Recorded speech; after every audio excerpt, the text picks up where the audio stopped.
പോരാട്ട വീര്യത്തിന്റെ പ്രതീകമാണ് മുൻ Santosh trophy champion Ebin rose.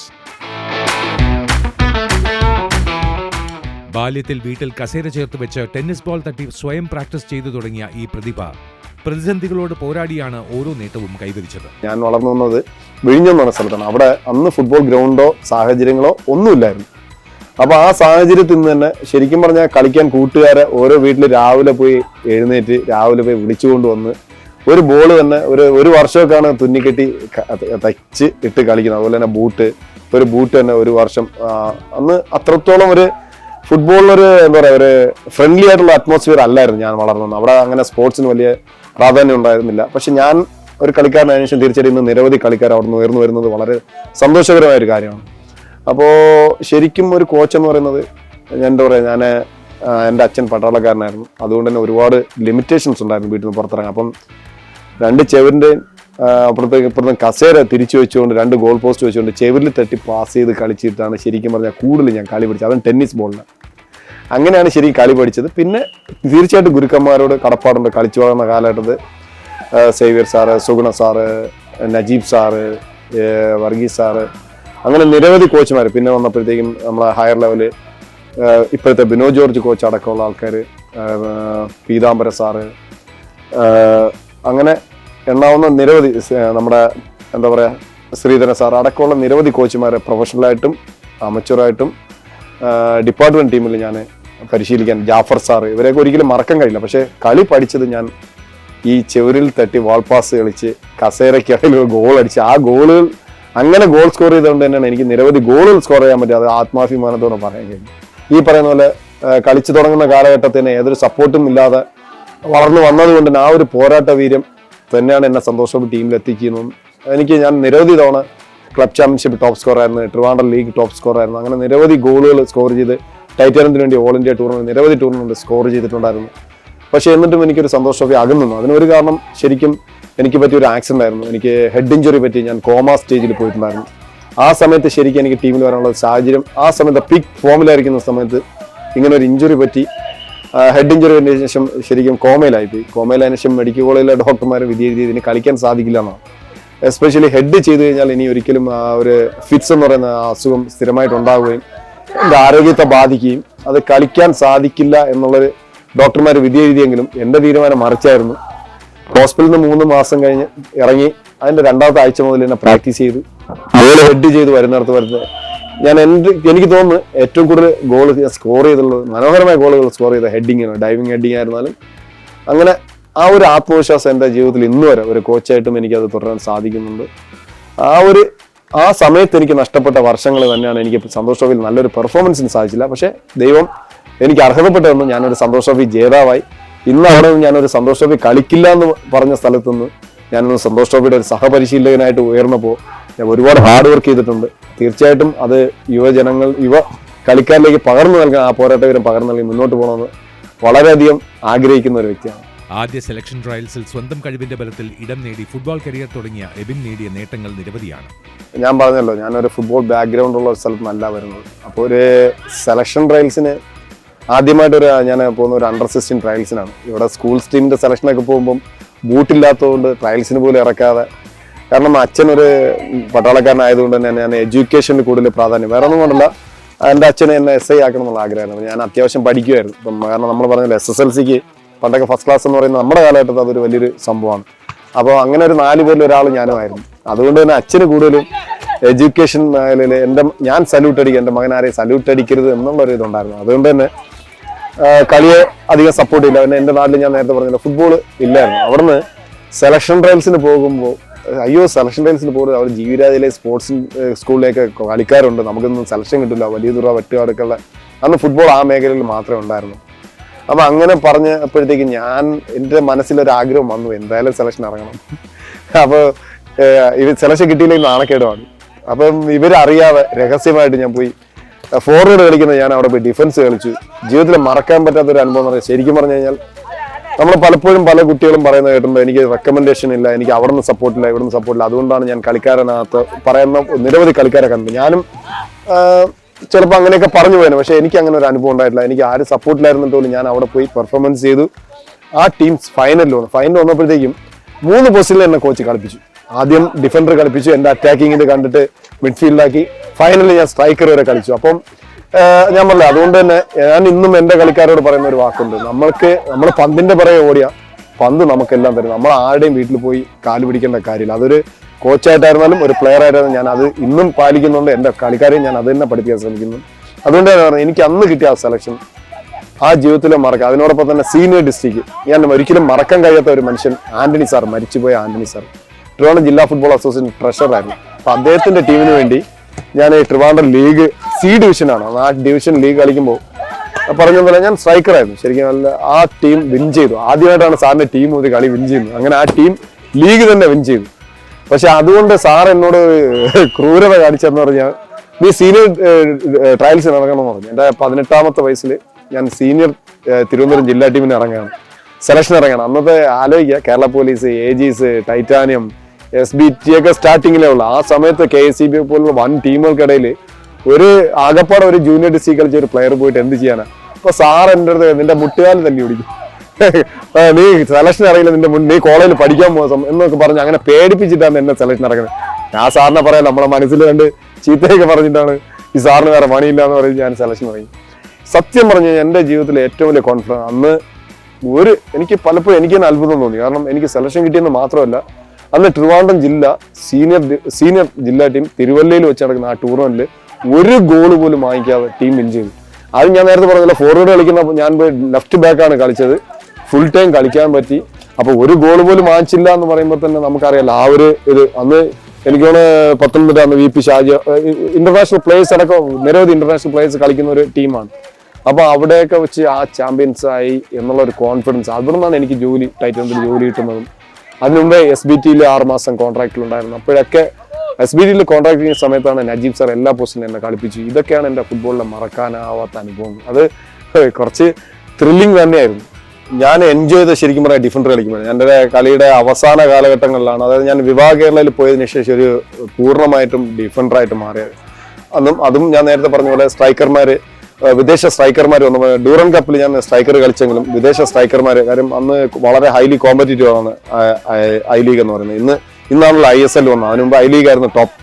അപ്പൊ അന്ന് ഈ വിദേശ താരങ്ങൾ വരുമ്പോഴത്തേക്കും കൂടുതലും വിദേശ താരങ്ങളെ സ്ട്രൈക്കർമാരായിട്ടാണ് യൂസ് ചെയ്യുന്നത്. അതുകൊണ്ട് തന്നെ എനിക്കന്ന് ഡിഫൻസിന്റെ റോളിലോട്ട് മാറിയെങ്കിലും എനിക്ക് എല്ലാ മത്സരവും, എനിക്കൊന്ന് ഐ ലീഗിലെ എല്ലാ മത്സരവും കളിച്ച അപൂർവം പ്ലേയേഴ്സിൽ ഒരാളായിട്ട് എനിക്ക് മാറാൻ സാധിച്ചു.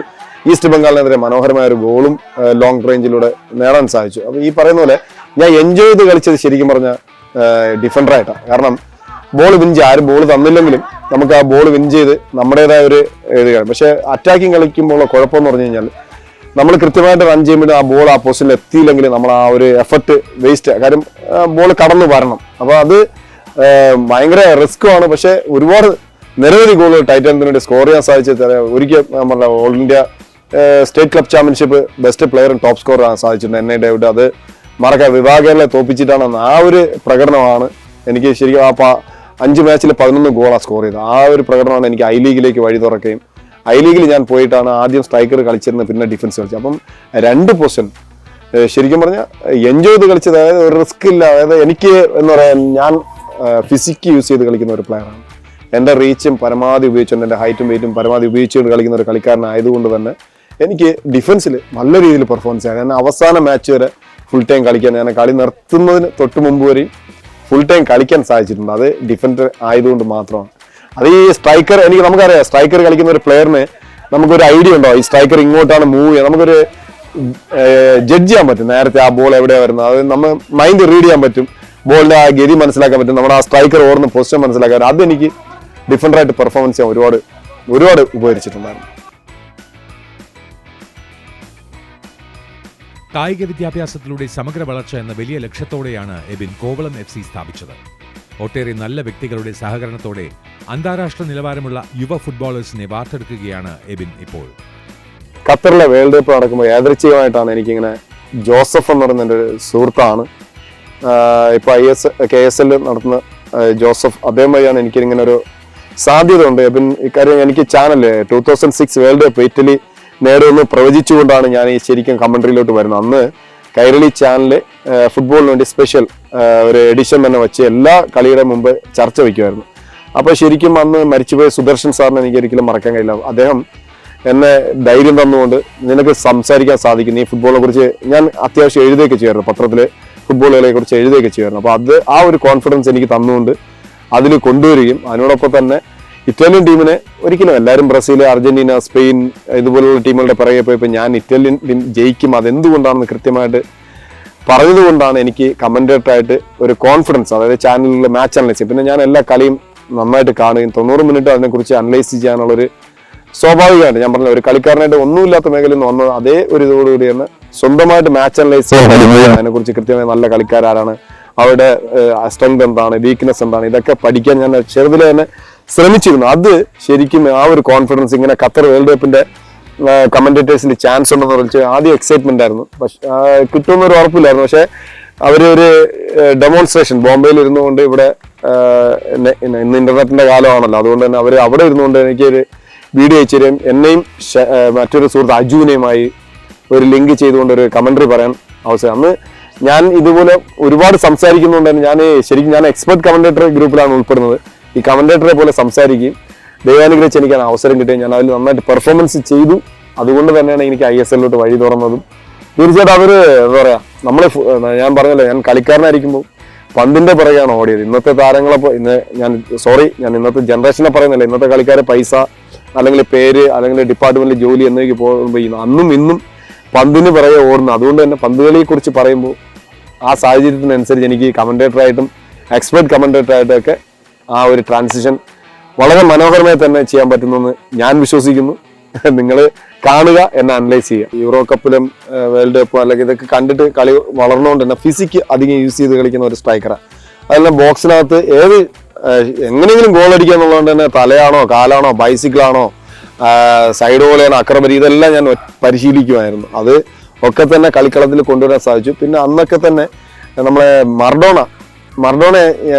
ശരിക്കും പറഞ്ഞാൽ മർഡോണയുടെ കളി കണ്ടിട്ടാണ് എനിക്ക് തോന്നുന്നു കേരളത്തിലെ എല്ലാ ജനങ്ങളും അർജന്റീനൻ ടീമിനെ പിറകെ പോയത്. അതുപോലെ തന്നെ പെലെയുടെ കളി കണ്ടിട്ടാണ് ബ്രസീലിനെ പിറകെ, ഇങ്ങനെയൊക്കെയാണ് ഞാൻ വിശ്വസിക്കുന്നത്. അതുപോലെ തന്നെയാണ് ഞാൻ മർഡോണയുടെ പിറകെയാണ് പോയത്. കാരണം അദ്ദേഹം എന്നെക്കുറിച്ചും അദ്ദേഹം സെൽഫിഷ് എന്ന് പറയുന്നു. പക്ഷേ ബോള് കാലിലുള്ള സമയത്ത് അദ്ദേഹം വീഴുന്നത് വരെ അവസാനം വരെ ട്രൈ ചെയ്യും. ഇന്നത്തെ കളിക്കാർ ചെറുതായിട്ട് കാലിലൊരു അടി കിട്ടുമ്പോൾ തന്നെ ഇഞ്ചുറി, ഒരു മെഡിക്കൽ ട്രീറ്റ്മെന്റ്, അത് കഴിഞ്ഞ് ഒരു 5 മിനിറ്റ് കഴിഞ്ഞിട്ടാണ് ഇറങ്ങുന്നത്. അപ്പോഴത്തേക്കും ടീമിന് 10 പേരായിട്ട് ചുരുങ്ങും. പക്ഷേ മർഡോണയുടെ ഇത് കാണാം, എത്ര അദ്ദേഹത്തിന്റെ ദേഹത്തോട്ട് എത്ര അടി കിട്ടിയാലും അദ്ദേഹം അതൊക്കെ മറികടന്ന് ട്രിബിൾ ചെയ്ത് ഫിസിക്ക് കൊണ്ട് തടഞ്ഞുകൊണ്ട് മുന്നോട്ട് പോകുന്ന ആ ഒരു ശൈലി ഞാൻ അനുകരിക്കാൻ ശ്രമിച്ചിട്ടുണ്ട്. പക്ഷെ സാധിച്ചില്ല. കാരണം അദ്ദേഹത്തിന്റെ ലെഫ്റ്റും അതോടൊപ്പം തന്നെ അദ്ദേഹത്തിന്റെ ആ ഒരു ലിമിറ്റ് ഉയരം.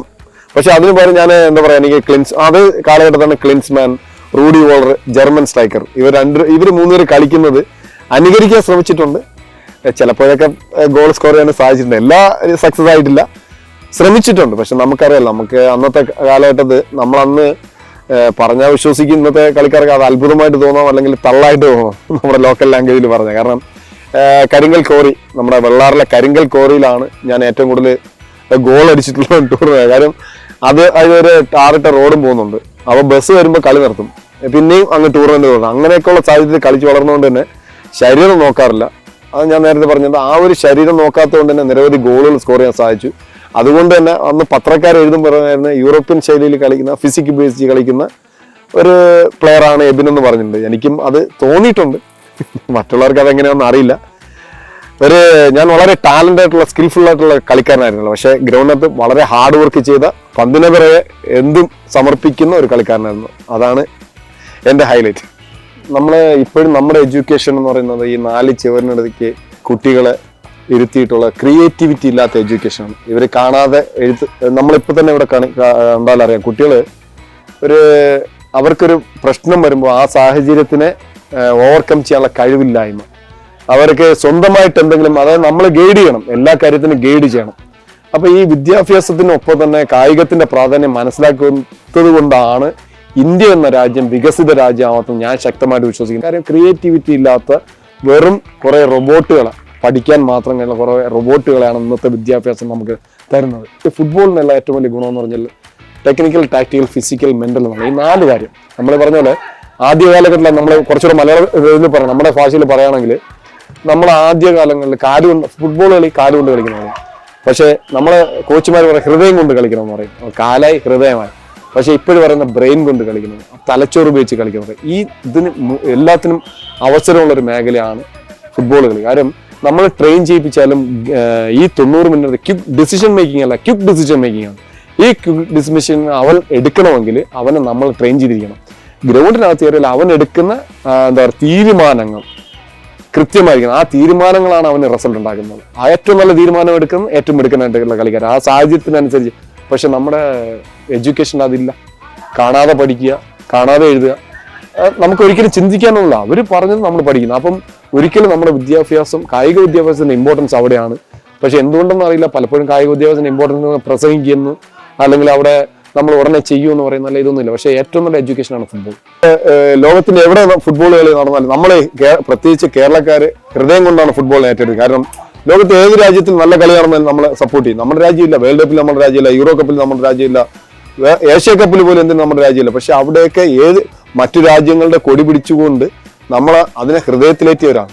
അപ്പൊ അത് ഒരു പറഞ്ഞ എഡ്യൂക്കേഷൻ നമ്മൾ വെറുതെ തലച്ചോറ് കൊണ്ടുവരിക്കുന്ന വെറും കണക്ക് മാത്രമല്ല, ഹൃദയം കൊണ്ട് വേണം, നമ്മുടെ ഫിസിക്ക് കൊണ്ട് വേണം, ശരീരം കൊണ്ട് വേണം. അല്ല നമ്മൾ ഈ പറഞ്ഞ പട്ടാളത്തിലൊരു ജോലി കിട്ടണം. അവന് എത്ര ഡിഗ്രി ഉണ്ടെന്ന് പറഞ്ഞാൽ അവനൊരു ജോലി കിട്ടണമെങ്കിൽ അവൻ ഫിസിക്കൽ ഏറ്റവും കൂടുതൽ ജോബ് ഓപ്പർച്യൂണിറ്റി പട്ടാളത്തിൽ അല്ലെങ്കിൽ പോലീസ് ആ ഒരു മേഖലയിലാണ്. ആരോഗ്യമില്ലാത്ത എങ്ങനെയാ ജോലി കിട്ടുക? അപ്പൊ നമ്മൾ ആരോഗ്യം വളരെ ഇമ്പോർട്ടൻ്റ് ആണ്. ആ ആരോഗ്യം ഉണ്ടാകണമെങ്കിൽ ഞാൻ പറഞ്ഞ ഫുട്ബോൾ മാത്രമല്ല, ഫിസിക്കൽ വളരെ ഇമ്പോർട്ടൻ്റ് ആണ്. അതുകൊണ്ട് എഡ്യൂക്കേഷന്റെ ഭാഗമായിട്ട് ഇത് കൊണ്ടുവരണം. വികസിത രാജ്യങ്ങൾ നമ്മൾ കോപ്പി അടിക്കേണ്ടിയിരിക്കും. കാരണം അവര് കൂടുതലും ഈ 15, 16, 17 വയസ്സ് വരെ അവരെ ഈക്വലി എല്ലാത്തിനും സപ്പോർട്ട് ചെയ്യുന്നു. അവൻ ഏതിലാണോ കഴിവ് അതിലോട്ട് അവൻ തന്നെ തിരഞ്ഞെടുക്കാനുള്ള ബ്രെയിൻ ഡെവലപ്മെന്റും ഫിസിക് ഡെവലപ്മെന്റും വരെ കൊടുക്കുന്നുണ്ട്. പക്ഷെ നമ്മളെ എഡ്യൂക്കേഷൻ എന്താണ് ചെയ്യുന്നത്? പ്രൊഫഷണൽ ഫുട്ബോൾ ക്ലബില്ല. കാരണം ഞാൻ കളിച്ചപ്പോൾ എനിക്കറിയാം, ഞാൻ ഡിപ്പാർട്ട്മെന്റ് ടീമിലും കളിച്ചു, പ്രൊഫഷണൽ ടീമിലും കളിച്ചു. പക്ഷെ പ്രൊഫഷണൽ ടീമിൽ കളിച്ചാൽ മാത്രമേ ഇന്ത്യൻ ടീമിലെ ജേഴ്സി അണിയാൻ സാധിച്ചുള്ളൂ എന്നുള്ള പുതിയ നിയമങ്ങളും റെസ്ട്രിക്ഷൻസ് വന്നപ്പം തിരുവനന്തപുരത്തിന് അതിനുള്ള സാധ്യതയില്ല. തിരുവനന്തപുരത്തെ കുട്ടികൾ പലപ്പോഴും മറ്റുള്ള ക്ലബ്ബുകൾ വഴി കയറി വരുന്നതല്ലാതെ നമ്മുടെ നാട്ടിൽ നിന്ന് എനിക്കൊന്ന് സമീപകാലത്ത് അധികം ഇന്ത്യൻ താരങ്ങളൊന്നുമില്ല. ജൂനിയർ യൂത്ത് ലെവലിൽ ഉണ്ടെങ്കിലും സീനിയർ തലത്തിൽ എത്തിപ്പെടാൻ ഉള്ള കളിക്കാർ വന്നിട്ടില്ല. അതിനൊരു മാറ്റം വരുത്താനുള്ള ഉദ്ദേശം കൂടെയാണ് കോവളം FC-യുടെ ഒരു സ്റ്റാർട്ടിങ് മുതൽ ഞാൻ പറഞ്ഞു. ഞാൻ പ്രൊഫഷണൽ കളിച്ചപ്പോൾ എനിക്ക് മനസ്സിലായി അതിൻ്റെ അഡ്വാൻറ്റേജസ് എന്താണെന്ന്. പ്രൊഫഷണൽ കളിക്കുമ്പോൾ ഏറ്റവും നല്ല ഫുട്ബോൾ അറ്റ്മോസ്ഫിയറിലാണ് നമ്മൾ കളിക്കുന്നത്. നമ്മൾ ഈ പറയുന്ന പോലെ പരാധീനതകളോ പരിമിതികളോ അല്ല അവിടെ ഉള്ളത്, അവിടെ അവസരങ്ങളാണ്.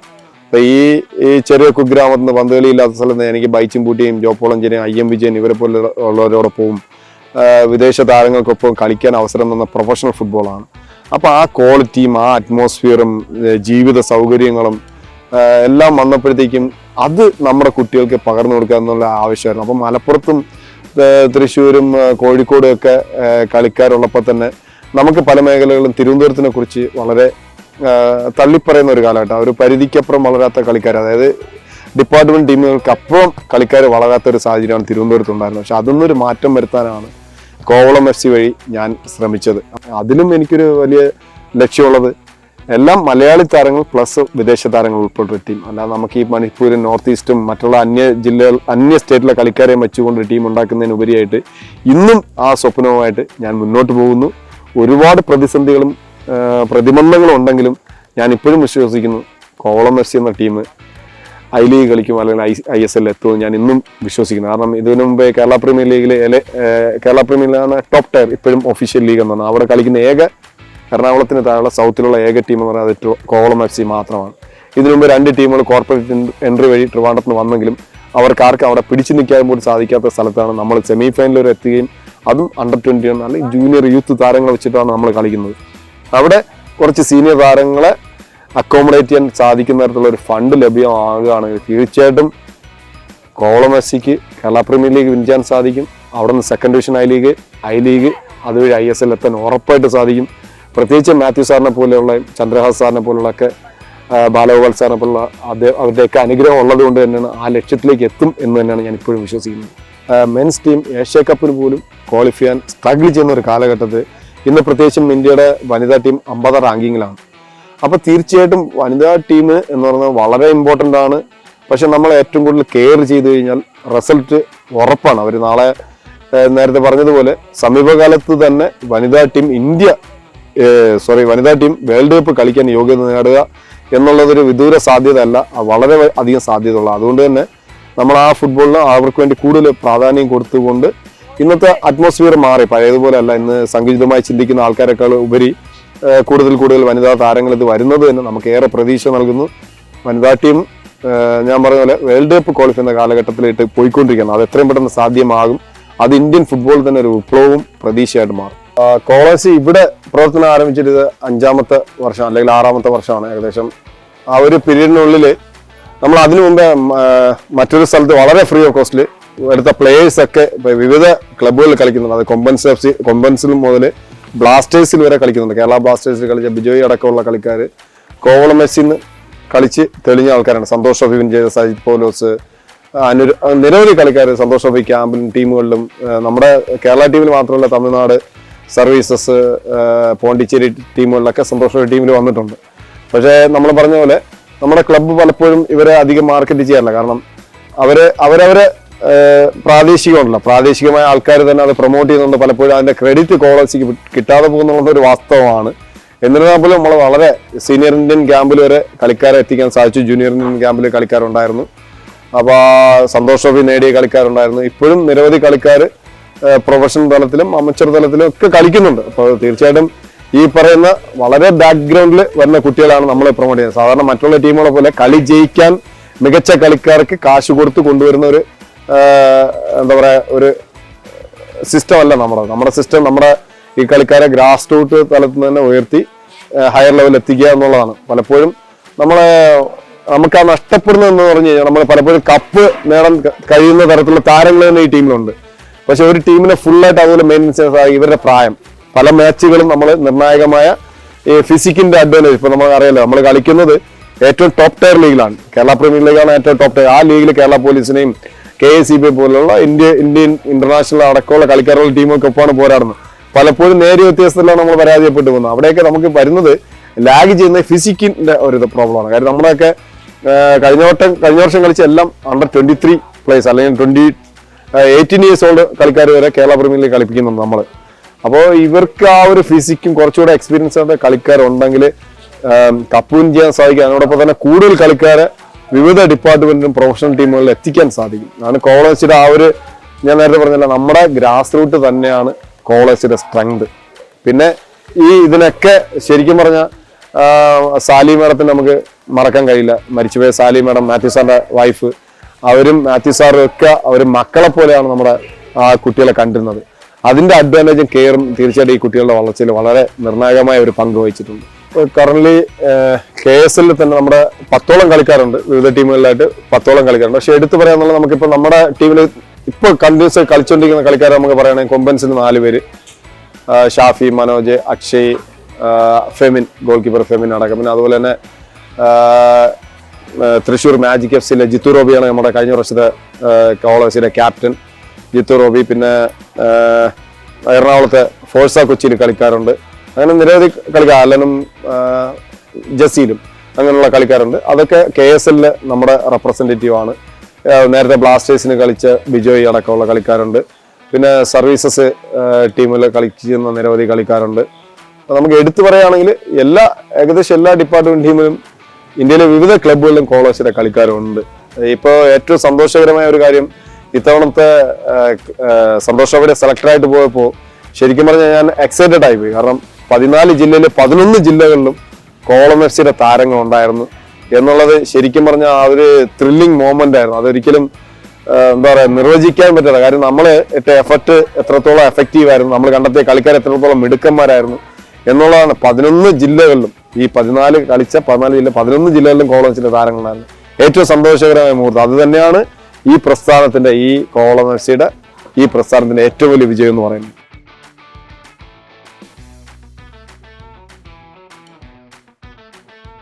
കോളം എഫ്സിയുടെ ഒരു പ്രത്യേകതയാണ് ഈ പറയുന്ന കിംസിന്റെ സപ്പോർട്ട് കൂടി. അവരെ എത്ര നന്ദി പറഞ്ഞാലും സദുള്ള സാറിന് നന്ദി പറഞ്ഞാലും കാര്യം. കാരണം കുട്ടികളുടെ ആരോഗ്യത്തിനായിട്ട് അവരുന്ന സൗകര്യങ്ങൾ മാത്രമല്ല ഇവിടുത്തെ ഫുഡ് അടക്കമുള്ള കാര്യം. അതായത് ഒരു കളിക്കാരൻ എത്ര സമയത്ത് എന്തൊക്കെ കാർബോഹൈഡ്രേറ്റ് അടക്കമുള്ള അവരുടെ ആഹാര രീതികൾ അനലൈസ് ചെയ്തുകൊണ്ട് ഞങ്ങളെ ഹെൽപ്പ് ചെയ്തിട്ടുണ്ട്. കാരണം ചെറിയ കുട്ടികളുടെ ആ ഗ്രോത്ത്, അല്ലെങ്കിൽ അവരുടെ എല്ലിന്റെ വളർച്ച, അവരുടെ എന്താ പറയാ ഗ്രോയിങ് സ്പോട്ടിൽ വരുന്ന ആ ഒരു ഫിസിക്കൽ ഡെവലപ്മെന്റ്, മെന്റൽ ഡെവലപ്മെന്റ്, ഇതെല്ലാം ആണെങ്കിൽ നമുക്ക് ന്യൂട്രീഷൻ അടക്കമുള്ള ഫുഡും ഹെൽത്തിന്റെ ഒരു സപ്പോർട്ടും കൃത്യമായ നിർദ്ദേശങ്ങൾ നമുക്ക് കിട്ടുന്നുണ്ട്. അതിന് കിംസ് നമ്മളെ നന്ദി പറയുന്നു.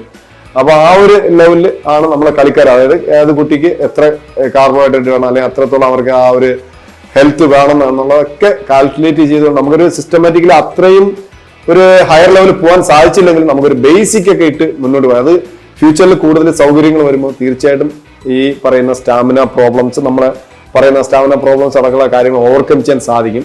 കുറച്ചുകൂടെ ഫെസിലിറ്റീസ് നമ്മൾ കിട്ടുകയാണെങ്കിൽ തീർച്ചയായിട്ടും നമ്മൾ ഈ പറയുന്ന പോലെ നമ്മുടെ ഡ്രീമാണ്, ഒരു കോളൻ മെസ്സിയുടെ ഡ്രീമാണ്, മാത്യു സാറിന്റെ ഡ്രീമാണ്, എൻ്റെ ഡ്രീമാണ്. അതായത് വിദേശത്ത് നമ്മളെ ഇന്ത്യ വേൾഡ് കപ്പ് കളിക്കുന്ന ആഗ്രഹിക്കുന്ന പോലെ തന്നെ ഇംഗ്ലീഷ് പ്രീമിയർ ലീഗിലോ ഇറ്റാലിയൻ ലീഗിലോ സ്പാനിഷ് ലീഗിലോ ഒക്കെ നമ്മുടെ താരങ്ങൾ, മലയാളി താരങ്ങൾ, കോളൻ മെസ്സിയുടെ താരങ്ങൾ കളിച്ചു വരുന്നത് കാണണം എന്നുള്ള, അതുകൊണ്ട് തന്നെ ആരോഗ്യത്തിന് ഏറ്റവും പ്രാധാന്യം കൊടുത്തുകൊണ്ട് കുട്ടികളുടെ ഇഞ്ചുറി പറ്റിയാൽ പോലും അവരെ ട്രീറ്റ്മെന്റ് ചെയ്യാനുള്ള സൗകര്യങ്ങൾ വരെ കോളേജിന്റെ അക്കാഡമിയിലുണ്ട്. അതൊക്കെ ഈ ഫെസിലിറ്റീസിന്റെ ഇമ്പോർട്ടൻസ് വളരെ വലുതാണ്. കുട്ടികളെ ഇഞ്ചുറിന്ന് റിക്കവറി ചെയ്യണമെങ്കിൽ പോലും അവരെ ആഹാര രീതികളിൽ മാറ്റം വരുത്തേണ്ടതാണ്. അത് അടക്കമുള്ള സംവിധാനങ്ങൾ നമ്മുടെ ഹോസ്റ്റലിലുണ്ട്. കോളേജിക്ക് ബിഗ് ഡ്രീംസ് ആണുള്ളത്. ഞാൻ നേരത്തെ പറഞ്ഞ പോലെ യൂറോപ്പിൽ കളിക്കുന്ന താരങ്ങളെ സൃഷ്ടിക്കുക, ഇന്ത്യ വേൾഡ് കപ്പ് കളിക്കുന്ന സ്വപ്നം കാണുന്ന ആൾക്കാരാണ്. അതിൽ ടീമിനെ കുട്ടികളെ സംഭാവന ചെയ്യുക എന്നുള്ള വലിയ നമുക്ക് ആഗ്രഹിക്കുന്നതിന് നമ്മുടെ അബ്ദുൽ കലാം അദ്ദേഹം പറയുന്നത് പോലെ നമ്മൾ ആഗ്രഹിച്ചാൽ, ഇതുവരെയുള്ള എൻ്റെ ഒരു പ്ലേയിങ് കരിയർ വെച്ച് നോക്കുകയാണെങ്കിൽ ഞാൻ പ്രതീക്ഷിക്കുന്നതിനപ്പുറം ദൈവം തന്നിട്ടുണ്ട്. അതുകൊണ്ട് തന്നെ ഈ കുട്ടികളൊക്കെ ആ ലെവലിൽ എത്തിക്കണം എന്നുള്ള, അത് നടക്കുമെന്ന് തന്നെയാണ് ഞാൻ വിശ്വസിക്കുന്നത്. കേരളത്തിലും പ്രത്യേകിച്ച് തിരുവനന്തപുരത്തും ഫുട്ബോൾ മേഖലയുടെ വളർച്ചയ്ക്ക് വലിയൊരു കുതിപ്പാണ് സൂപ്പർ ലീഗ് കേരളയും തിരുവനന്തപുരം കൊമ്പൻസ് FC-യും നൽകുന്നതെന്ന് എബിൻ കരുതുന്നു. ശരിക്കും കൊമ്പൻസ് ട്രിവാൻഡ്രം ഫുട്ബോളിനെ തിരിച്ചുകൊണ്ടെന്നാണ് പറയാം. കാരണം നമ്മള് ഡിപ്പാർട്ട്മെന്റ് ടീമുകൾക്കപ്പുറം പ്രൊഫഷണൽ ഫുട്ബോൾ വളർന്നെങ്കിലും തിരുവനന്തപുരത്ത് ഫുട്ബോൾ വളരാത്തത് കൊണ്ടാണ്. കാര്യം തിരുവനന്തപുരത്ത് ഏറ്റവും വലിയ ഒരു കളിക്കാരന്റെ ഏറ്റവും വലിയ അച്ചീവ്മെന്റ് എന്ന് പറയുന്നത് ഒരു ഡിപ്പാർട്ട്മെന്റ് ജോലി നേടുക, അല്ലെങ്കിൽ ഒരു സന്തോഷ ട്രോഫി കളിക്കുക എന്നതിലോട്ട് ഒതുങ്ങി. പലപ്പോഴും നമുക്കൊരു ഇന്ത്യൻ കളിക്കാരനെ സൃഷ്ടിക്കണമെങ്കിൽ അവർ പ്രൊഫഷണൽ പ്ലേയേഴ്സ് ആയിട്ട് പ്രൊഫഷണൽ ലീഗ് കളിച്ചാൽ മാത്രമേ അതിന് സാധിക്കുള്ളൂ. ആ ഒരു കാലഘട്ടത്തിൽ ശരിക്കും ട്രിവാൻഡ്രം ഫുട്ബോളിനെ അസ്തമിച്ച് പോയി എന്ന് വേണമെങ്കിൽ പറയാം. കാരണം ഈ ഐ ലീഗും ISL ഒക്കെ വന്നപ്പോഴത്തേക്കും പിന്നെ താരങ്ങൾക്ക് അവസരമില്ലാതായി. ഇനി തിരുവനന്തപുരത്ത് ഒരു ഇന്ത്യൻ കളിക്കാരൻ ഉണ്ടാകുമോ എന്നുള്ളത് തീർച്ചയായിട്ടും സംശയിക്കേണ്ട ഒരു കാലഘട്ടത്തിലാണ് കൊമ്പൻസിന്റെ ഒരു വരവ്. അപ്പൊ നമുക്കറിയാം മലബാർ മേഖലയിൽ നിന്ന് നിരവധി കളിക്കാർ ഈ സമയത്ത് ഇന്ത്യ കളിച്ചെങ്കിലും തിരുവനന്തപുരത്ത് ഇപ്പോഴും നമുക്കൊരു സീനിയർ ഇന്ത്യ കളിക്കുന്ന ഒരു കളിക്കാരൻ നമുക്ക് സംഭാവന ചെയ്യാൻ സാധിച്ചില്ല. എൻ്റെ ഏറ്റവും വലിയൊരു കാഴ്ചപ്പാടിൽ കൊമ്പൻസ് വഴി നിരവധി താരങ്ങൾ ഇന്ത്യൻ കളിക്കാരെ തിരുവനന്തപുരം മേഖലയിൽ നിന്ന് വളർത്തിയെടുക്കാൻ സാധിക്കും എന്നുള്ളൊരു വിശ്വാസമാണ്. നേരത്തെ പറഞ്ഞ പോലെ ഡിപ്പാർട്ട്മെന്റ് ടീമുകളുടെ ആ ഒരു ക്ഷയിച്ചു തുടങ്ങി. കാരണം എന്ന് പറഞ്ഞാൽ ഡിപ്പാർട്ട്മെന്റ് ടീമുകൾക്ക് ഇപ്പോൾ ഒഫീഷ്യലി ഹയർ ലെവൽ മാച്ചസ് കളിക്കാൻ സാധിക്കില്ല. അവരിപ്പോ ലോകോത്തര താരങ്ങളെ കൊണ്ടുവന്നാൽ നമ്മുടെ പ്രൊഫഷണൽ ഫുട്ബോൾ ഡെവലപ്പ് ചെയ്യുന്നതിന്റെ ഭാഗമായിട്ട് ഡിപ്പാർട്ട്മെന്റ് ടീമുകൾക്ക് ഇന്ത്യൻ താരങ്ങളെ സംഭാവന ചെയ്യാൻ സാധിക്കില്ല. അപ്പൊ അവിടെയാണ് കൊമ്പൻസിന്റെ ആ ഒരു പ്രൊഫഷണലിസം അല്ലെങ്കിൽ പ്രൊഫഷണൽ ടീമായിട്ട് വരുന്ന കൊമ്പൻസിന്റെ ഉദയം. തീർച്ചയായിട്ടും തിരുവനന്തപുരം പ്ലേയേഴ്സിന് ഇന്ത്യൻ ജേഴ്സിയും അല്ലെങ്കിൽ ഹയർ മാച്ചസ് കളിക്കാൻ, ഇപ്പൊ വിദേശ താരങ്ങൾക്കൊപ്പം കളിച്ച് അവരെ മത്സര പരിചയം നേടിക്കൊണ്ട് ഇന്ത്യൻ ടീമിലും അതുവഴി വിദേശ ടീമുകൾക്കെതിരെ കളിക്കാനുള്ള സാഹചര്യം ഉപയോഗപ്പെടുത്താൻ ഏറ്റവും സാധ്യതയാണ് കൊമ്പൻസ് FC-യുടെ വരവ്. SLK കുറിച്ച് പറയുകയാണെങ്കിൽ വളരെ വളരെ പ്രാധാന്യം ആധുനിക കേരള ഫുട്ബോളിന്റെ ഒരു തിരിച്ചുവരവ് എന്ന് വേണമെങ്കിൽ നമുക്ക് പറയാൻ സാധിക്കും. കാരണം സമയകാലത്ത് ഇന്ത്യൻ ടീമിലേക്ക് കേരളത്തിന്റെ സംഭാവന വളരെ കുറവായി. എസ്പെഷ്യലി അതിന്റെ ഏറ്റവും ഇമ്പോർട്ടൻസ് എന്ന് പറഞ്ഞു കഴിഞ്ഞാൽ പ്രൊഫഷണൽ ടീമുകളുടെ അഭാവം തന്നെയാണ്. പ്രൊഫഷണൽ കോച്ചിങ് ഇപ്പൊ നോക്കുക, വിദേശ താരങ്ങൾ, വിദേശ കോച്ചുകൾ, അതായത് ഒരു ശരിക്കും ഇന്റർനാഷണൽ അറ്റ്മോസ്ഫിയറാണ് നമ്മുടെ കുട്ടികൾക്ക് ലഭിക്കുന്നത്. അവര് അതുവഴി കേരളത്തിന്റെ മാത്രമല്ല ഇന്ത്യക്ക് തന്നെ റെപ്രസെന്റ് ചെയ്യുന്ന കാലം വിദൂരം. നമുക്ക് ഏറ്റവും എസ്പെഷ്യലി പറയാം, തൃശ്ശൂർ മാജിക് FC-യുടെ ഗോൾ കീപ്പർ, അദ്ദേഹത്തിന് ഇന്ത്യൻ യൂത്ത് ടീമിലേക്ക് അവസരം കിട്ടി. All the best. അതുപോലെ നിരവധി താരങ്ങൾ ഇനി വരാൻ കിടക്കുന്നേ ഉള്ളൂ. അതിനോടൊപ്പം നമ്മൾ നേരത്തെ പറയുന്ന പോലെ ഇന്ത്യയുടെ വിവിധ ഭാഗങ്ങളിൽ ലീഗ് കളിക്കാൻ പോയിരുന്ന താരങ്ങൾക്ക് കിട്ടുന്ന ആ സൗകര്യങ്ങളെക്കാളും മികച്ച സൗകര്യം കേരളത്തിന് തന്നെ പ്രൊഡ്യൂസ് ചെയ്യാൻ സാധിക്കുന്നുണ്ട് SLK വഴി. അപ്പൊ SLK-യുടെ പ്രാധാന്യം നമ്മുടെ കളിക്കാരുടെ ജീവിത ശൈലി തന്നെ മാറ്റിമറിക്കുന്നു. അതായത് നമ്മൾ ഫുട്ബോൾ കളിച്ചാൽ നന്നാവും, നമുക്കൊരു ഭാവിയുണ്ട്. നമ്മൾ ഫുട്ബോൾ നമുക്കറിയാമല്ലോ, നേരത്തേക്കാണെങ്കിൽ ഡിപ്പാർട്ട്മെന്റ് ടീമുകളോട് 5-10 താരങ്ങൾക്ക് മാത്രം ഒരു ലൈഫ് ഉണ്ടാക്കാൻ സാധിക്കുകയാണെങ്കിൽ ഇന്ന് SLK വഴി ഏകദേശം 100 മലയാളി താരങ്ങൾക്കാണ് അവസരം കിട്ടുന്നത്. അതിനോടൊപ്പം തന്നെ ഏറ്റവും ഇമ്പോർട്ടൻസ് എന്ന് പറയുന്നത് വിദേശ താരം, ക്വാളിറ്റിയുള്ള വിദേശ താരങ്ങൾക്കൊപ്പം കളിക്കാനും അതിനോടൊപ്പം വിദേശ കോച്ചുകളുടെ ആ പുതിയ ടെക്നോളജിയും മെത്തേഡും ഒക്കെ പരിശീലിക്കാനുള്ള ഇതിലും മികച്ചൊരു അവസരം കേരള താരങ്ങൾക്ക് പ്രസന്റ് ചെയ്യാൻ SLK-ക്ക് അല്ലാതെ മറ്റൊന്നിനും സാധിക്കില്ല. തീർച്ചയായിട്ടും നമ്മൾ പറഞ്ഞ പോലെ നേരത്തെ കളിക്കാർ അവസരങ്ങൾക്കായി ബാംഗ്ലൂരും അല്ലെങ്കിൽ ഗോവയും കൽക്കട്ടയിലും ഒക്കെ പോയ കാലഘട്ടം മാറി ഇന്ന് അവരിങ്ങോട്ട് വരുന്ന ഒരു അവസ്ഥയിലേക്ക് SLK മാറുന്നതിനോടൊപ്പം തന്നെ കേരള താരങ്ങൾക്ക് കേരളം വിട്ടു പോകേണ്ട കാര്യമില്ല. വളരെ മനോഹരമായ കഴിവുണ്ടെങ്കിൽ ഏറ്റവും ടോപ്പ് ലെവൽ ഫെസിലിറ്റീസും സൗകര്യങ്ങളും അവർക്ക് ലഭിക്കുന്ന അത് നൽകുന്ന SLKക്ക് പ്രത്യേകം അഭിനന്ദനങ്ങൾ അറിയിക്കാൻ കൂടെ ഞാൻ ഇവിടെ ആഗ്രഹിക്കുന്നു.